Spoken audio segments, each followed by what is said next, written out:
Halo semuanya. Nah, ini dia koleksi model kue ulang tahun Kuromi yang sangat cantik, yang baru banget saya buat di awal tahun 2026 ini. Bisa kalian lihat sendiri ya, berbagai dekorasinya menggunakan perpaduan krim yang didominasi warna ungu, terasa serasi, dan pas banget dengan tema boneka figur Kurominya. Yang spesial nih, deretan model kue ini nggak akan kalian temukan di Google, Pinterest, atau media sosial lainnya. Karena memang spesial hanya saya upload di YouTube saja. Jadi pastikan tonton sampai selesai ya, dan selamat menonton.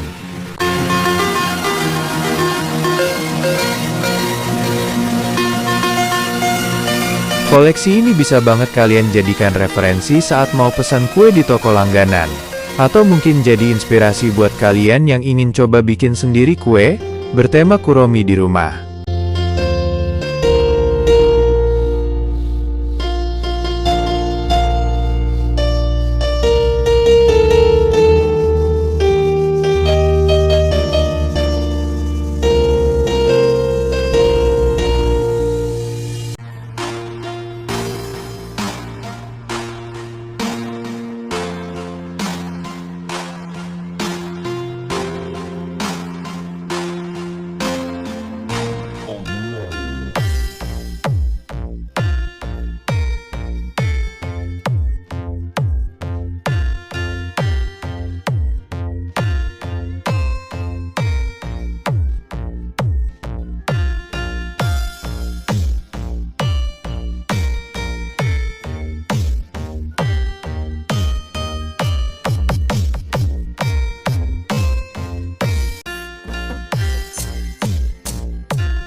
Terima kasih ya sudah menonton video ini.